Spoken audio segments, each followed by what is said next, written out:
Apa syarat Indonesia menjadi negara superpower di tahun 2045 di masa 100 tahun Indonesia merdeka kala itu? Ada pertanyaan sebelum menjawab pertanyaan pertama tadi. Apa ada negara dalam 20 tahun membangun bisa menjadi negara superpower? Kita bahas perlahan dan kalau terbukti ada, maka kita harus berkaca pada kenyataan bahwa selama ini yang telah menjalankan negara dalam 20 tahun terakhir ternyata tidak membuat Indonesia saat ini atau 3 tahun lagi menjadi negara superpower. Jadi ke depan, lupakan mereka yang akan menjabat yang punya model pemerintahannya sama dengan mereka yang menjabat dalam 20 tahun terakhir. Mereka semua old mind. Oke, Indonesia ke depan mau berubah total kan? Bukti pertama, di tahun 1918, Jerman kalah Perang Dunia Pertama dan harus membayar kompensasi biaya perang. Namun, di tahun 1936, Jerman mulai agresi militernya kemudian menguasai Eropa. 20 tahun Jerman membangun negaranya untuk menjadi negara superpower dan berhasil. Jepang di tahun 1945 kalah Perang Dunia Kedua. Di tahun 1964, Olimpiade modern pertama di dunia diadakan di Tokyo. Dunia terkejut dengan kemajuan teknologi dan ekonomi Jepang hanya dalam 20 tahun. Itu bukti kedua. Tiananmen 1989, Tiongkok tumpah darah. Investor barat hengkang dari Tiongkok. Tiongkok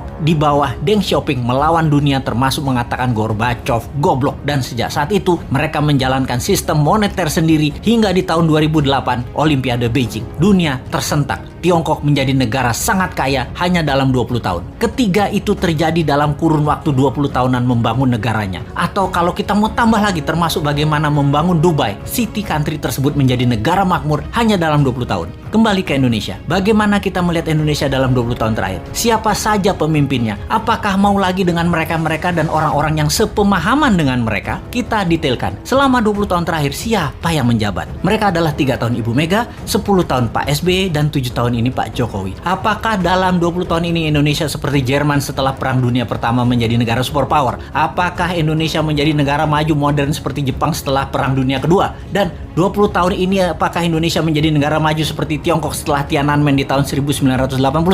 Maka jawabannya adalah belum atau tidak tercapai sama sekali. Jauh dari cita-cita negara modern ala Jepang, negara kaya ala Tiongkok, negara superpower ala Jerman. Apa masalahnya? Karena memang tidak punya konsep bernegara yang mumpuni, yang terorganisir dalam jangka panjang dan kuat strategi bernegaranya baik di dalam dan di luar negeri. Kita tanya lagi, calon kandidat 2024 nanti, siapa yang punya konsep bernegara yang akan membuat Indonesia berdiri di atas kaki sendiri? Atau kita lihat lebih dalam, jangan-jangan kandidat yang ada hanya memirror 3 kandidat terakhir bernegaranya. Apakah sahabat mau ke depan dijalankan pakai cara deket-deket dengan model bernegara 3 presiden terakhir? Rasanya dapat dipastikan Indonesia akan stagnan jalan di tempat. Kita bukan menyalahkan 3 presiden terakhir tersebut, namun mereka sudah menjalankan negara menjadi seperti saat ini dan tetap utuh. Itu hebat. Namun ke depan kita ingin lebih berdaulat lagi, bukan? Beranikah bangsa Indonesia melakukan sesuatu yang baru, yaitu pilih yang bukan mirip-mirip rejim 3 presiden terakhir? Adakah kandidatnya? Sungguh, sekali lagi kita tanya, maukah pemimpin baru yang punya tim baru yang segar, yang berbeda, dan berani melawan arus utama perpolitikan lokal serta internasional, atau tetap memilih mereka yang saat ini ada di dalam etalase yang semuanya memirror 3 presiden terakhir di Indonesia? Kalau saya pribadi, saya capek dengan yang ada. Akan terukur sekali pencapaiannya kalau kira-kira dengan para kandidat yang ada saat ini. Bagaimana menurut sahabat?